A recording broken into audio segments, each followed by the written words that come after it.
சினேகாவிற்குதான் பெரும் வருத்தமாய். மங்களம் மருத்துவமனையிலிருந்த நாட்களில் தனிமையில் செலினாதான் அவளை அனுசரணையாக கவனித்துக் கொண்டாள்.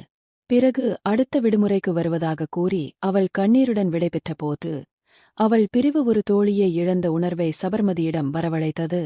சரண் செலினாவை சென்னையில் விட்டுவிட்டு டெல்லிக்கு ஒரு தொழில்முறை கூட்டத்திற்கு செல்வதாக கூறி விடைபெற்றுச் சென்றான். அவன் வருவதற்கு 3 நாட்கள் ஆகுமென்பதால் அந்த ஞாயிறன்று குழந்தையுடன் தாயின் வீட்டிற்கு சென்றாள் சபர்மதி.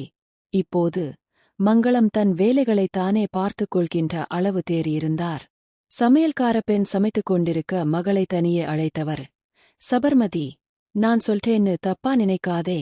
உனக்கு ஒரு அற்புதமான மனுஷரை கடவுள் துணையாக குடுத்திருக்காரு. நான் கூட முதல்லே அவரை சரியா புரிஞ்சிக்கலை.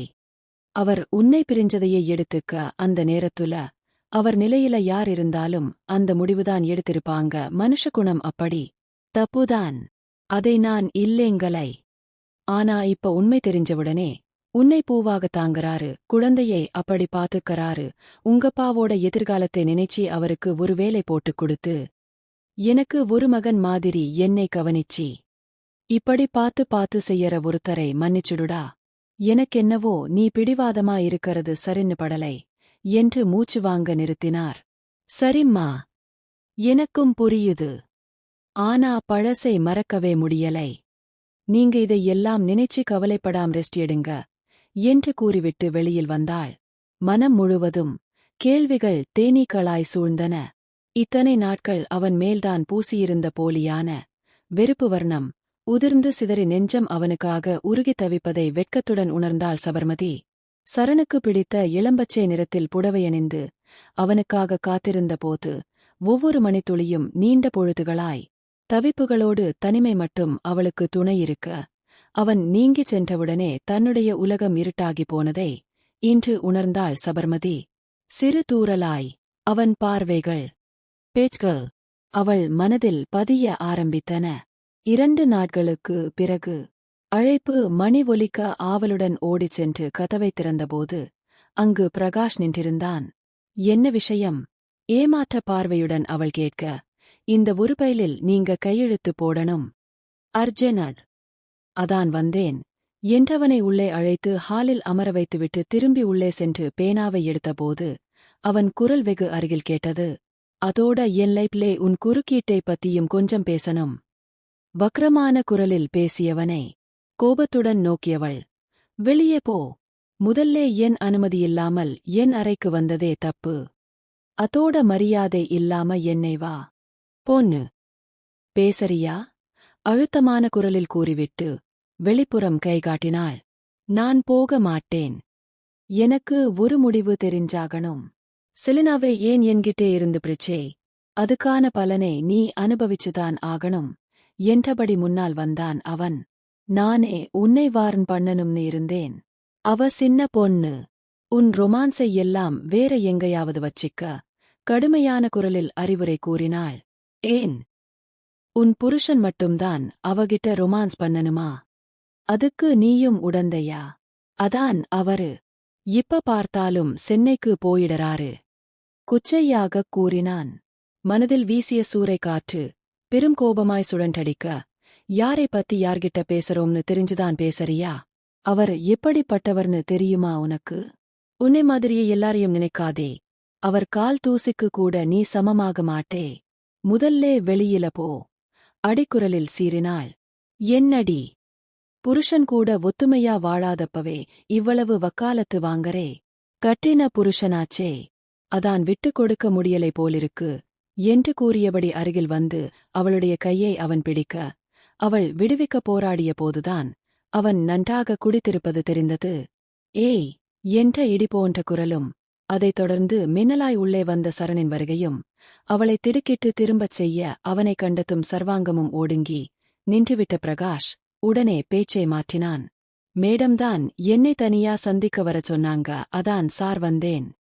நீங்க ஊரிலேயே இல்லாதப்ப நாங்க ஜாலியா இப்படி இருக்கிறது பழக்கம்தான். வக்ர புன்னகையுடன் கூறினான் அவன். அடப்பாவி. நம்ப இயலாமல் முணுமுணுத்தபடி அவள் மிரட்சியும் தவிப்புமாய் சரணை நோக்கியபோது பிரகாஷை புரட்டி எடுத்துவிட்டான் அவன். பெண்ணிடம் வீர முழக்கமிட்ட அவன் சரணிடம் தோற்றுப் போய் ஒடுங்கி கிடந்தான். பிறகு தன் குற்றத்தை ஒப்புக்கொண்டு சரணுடைய கால்களில் அவன் விழுந்தபோது, அவளை யாருனுடா நினைச்சே? என் உயிர்டா அவ. அவளை பத்தி நீ சொன்னா உடனே நான் நம்பிடுவேனா? அந்தக் கடவுளே வந்து சொன்னாலும் நான் நம்ப மாட்டேன். இந்த நிமிஷம்தான் நான் உன்னை பாக்கற கடைசி நொடியா இருக்கணும். இனி ஒரு நிமிஷம் இங்கே நின்னே போ வெளியே. புலியாய் உருமினான் சரண். தப்பித்தோம் பிழைத்தோம் என்று அவன் எழுந்து ஓட அப்படியே சரிந்து அமர்ந்து அழ ஆரம்பித்தாள் சபர்மதி. தன் மேல் எவ்வளவு நம்பிக்கை இருந்தால் அவன் இப்படிச் சொல்லி இருப்பான் என்ற எண்ணமும், அந்த நம்பிக்கை அவன் மேல் 1% கூட தனக்கில்லையே என்ற சுயத்தேடலும் வெறுப்பும் அவள் மனதிற்குள் பெருத்த அடியாய். பல பல எண்ணங்கள் கலவையாக மோத உணர்வுகள் உருகி உயிரும் கரைந்து விடும்போல் அழுதவளை ஆதரவுடன் அணைத்துக் கொண்டான் சரண். மனதிற்குப் பிடித்தவரிடம் தோற்று போவது கூட சில நேரங்களில் இன்பமாய். Uday I love you. Sorry Uday என்ற கதறலுடன் அவன் மார்பில் முகம் புதைத்து அழத் துவங்கினாள் அவள். வெகு நாட்களாக அவன் கேட்க விரும்பிய வார்த்தைகள் அவை. இன்று அவனை ஆனந்த பரவசத்தில் மூழ்கடித்து சொர்க்கத்தின் வாசற்படியே ரம்யமாக அறிமுகப்படுத்த அவளை ஒரு பொக்கிஷம் போல் இறுக அணைத்துக் கொண்டான் சரண். இந்த ஒரு நாளுக்காகவே காத்திருந்ததைப் போன்ற ஒரு உணர்வு இருவருக்கும். உயிரிலிருந்து பிறந்து உணர்வுகளை ஸ்பரிசித்த அந்த ஒற்றை வார்த்தை அவளுடைய மனதின் அடி ஆழத்திலிருந்து உதய்சரண் மேல் உயிரையே வைத்திருந்த காலத்தில் அவள் உச்சரித்த உதய். இன்று அவனுடைய காயம்பட்ட இதயத்தை மயிலிறகாய் வருடி ஒத்தடம் தரும் இனிய மருந்தாய். இனி உன்னை விட்டு நான் ஒரு கணமும் நீங்க மாட்டேன் என்ற உறுதியும் சத்தியமும் அவன் விழிகளில் மனதில் இனி வானத்தையும் வசப்படுத்த முடியுமென்ற பெரும் வெற்றி களிப்பு. வசந்தமே தன் வாசல் தேடி வந்த உணர்வு. அவளை மென்மையாக வருடி ஆறுதல் படுத்தியவன் சமதி. ப்ளீஸ் அழக்கூடாது. நீ அழுதா என்னால தாங்க முடியாது என்றான் சரண் பெரும் அலைப்புறுத்தலுடன். சிறிது நேரம் கழித்து தன்னை சமாதானப்படுத்தியபடி நிமிர்ந்தவளின் முகத்தில் வெட்கம் வந்து அழையாத தோழியாக ஒட்டிக்கொள்ள மெதுவாக இம்பி அவன் கன்னத்தில் தன் இதழ் பதித்து வெகு நாட்களாய் அவன் எதிர்பார்த்து காத்திருந்த அந்த பரிசை கொடுத்தாள் சபர்மதி. உடனே அவனும் தன்னை இழக்க அங்கு இதழும் கலந்துரையாடல் நடத்தி சுக கவிதைகளை பிரசவித்தன. அந்த நிமிடம் அவன் மனதில் இந்த அன்பிற்கு முன்னால் வேறெதுவும் தேவையில்லை என்று தோன்றியது. கொடியினில் அரும்பாகி தெய்வத்தின் மார்பில் சரமாகி மலரும் மாலையாய் சபர்மதி வெளியே மழை பூமியை முத்தமிட ஆரம்பித்தது. சாரலாய் பூக்களை சரசமாக வருடியது.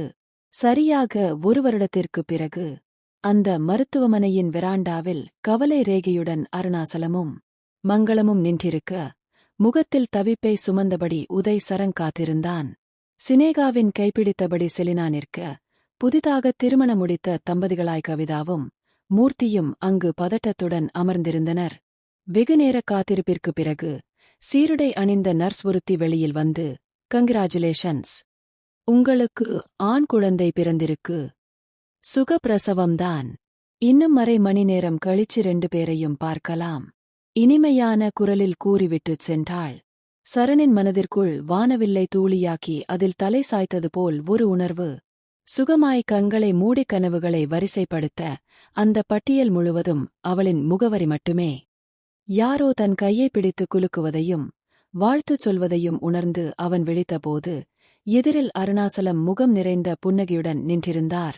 பிறகு வந்த நிமிடங்களில் வானையும் தொட்டுவிடத் துடித்தது மனம். அவனுக்குள் புதிதாய் ஒரு பூவின் மலர்வு. அரை மணி நேரத்திற்குப் பிறகு அவர்கள் அழைக்கப்பட முதல் ஆளாக சரண் உள்ளே சென்றபோது உடலிலிருந்த பல முழுவதும் உறிஞ்சப்பட்டது போன்ற ஒருவித தளர்ச்சியுடன் கண்மூடி படுத்திருந்தாள் சபர்மதி. மெதுவாக அவள் தலையை வருடிவிட்டு அருகிலிருந்த தொட்டிலுக்குத் திரும்பினாள். இன்றுதான் முட்டவிழ்த்த ரோஜாவைப் போல் கை கால்களை அசைத்துக் கொண்டு படுத்திருந்தது அவன் குழந்தை. அவன் விழியோரங்கள் மெல்லக் கசிய இந்த முறை அவளைத்தான் ஒரு அரிய பொக்கிஷமாய் பார்த்து கொண்டது நினைவு வந்தது. சினேகா பிறந்தபோது இப்படித்தானே இருந்திருப்பாள் என்ற உணர்வும், அவளுடைய பிஞ்சு பருவத்தில் உடனிருக்கின்ற பாக்கியத்தைதான் இழந்துவிட்டதும் தாமதமாக புரிந்து எல்லாவற்றிற்கும் சேர்த்து ஈடுகட்டி தன் அன்பெனும் மழையில் மூவரையும் நனையச் செய்ய வேண்டுமென்ற உறுதி வந்தது. உதய்! மென்மையான குரலில் அவள் அழைப்பதை உணர்ந்து திரும்பியவனின் விழிகள் நேசத்தையும் காதலையும் வருடலாய் வெளிப்படுத்த இதமான அந்த பாச நிழலில் சுகமாக இளைப்பாறியது சபர்மதியின் மனது.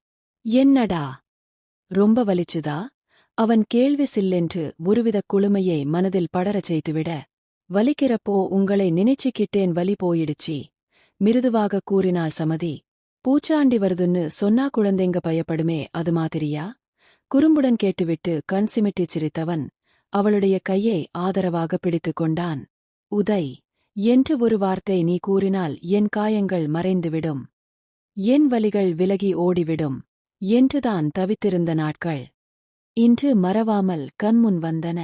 தன்னை மூடிய வெம்பனியாய், தன்னை வருடிய பூங்காற்றாய், தன்னை தழுவிய மெல்லிசையாய், தன்னுள் உறைந்த உயிரோசையாய், அவள் தன்னுள் கலந்ததை எண்ணி அவன் விழிகளில் மகிழ்ச்சிப் பூக்கள் மின்னின. சிலும்பலாய் அவளுடைய நெற்றிப் பரப்பில் கோலமிட்டிருந்த முடிக்கற்றையை ஒதுக்கியபடி மென்மையாக அவன் முத்தமிட்டபோது, ஹேய் தம்பி, பாப்பா வந்தாச்சு. உற்சாகக் குரலுடன் சினேகா உள்ளே வர, மற்றவர்கள் பின்தொடர்ந்து வந்தனர். உடனே அவளைத் தூக்கி தொட்டிலில் இருந்த குழந்தையை அவன் காண்பிக்க, அவள் மகிழ்ச்சியில் துள்ளினாள். குழந்தை அப்படியே சமதி அக்கா ஜாடைதான், செலினா கூற, அருகிலிருந்த சரணின் இடுப்பில் மெல்ல கிள்ளிய சபர்மதி, ஆசைக்கு ஒன்னு, ஆஸ்திக்கு ஒன்னு, போதுமா உதய் என்றாள் குறும்புடன். ஏத்து, குழந்தையத்தானே சொல்றே. குறும்புடன் அவள் காதருகில் கேட்டுவிட்டு அவன் ஒற்றை கண் சிமிட்ட, ஏய் உதய் என்ற செல்ல அதட்டலுடன் ஒற்றை விரலைக் காட்டி, பத்திரம் என்பது போல் எச்சரித்தாள் சபர்மதி. அவளுடைய செல்ல கோபம் கூட மிக அழகாய் வெகுவாக ரசிக்க முடிந்ததாய். நீதானே என் வசந்தம் என்ற செல்லச் சினுங்கள் அவன் விழிகளில். வானவில்லொன்று வசந்தமாய் தன் வாழ்வில் வந்ததும் புரிவதாய். அங்கு காதல் பாடத்தை விழிகள் நான்கும் மோன மொழியில் பேச, வெளியே மழைக்கால மேகங்கள் வான் வெளியே தீண்டி பார்க்க முயன்று கொண்டிருந்தன. ஆதரவு அளித்த அனைவருக்கும் நன்றி.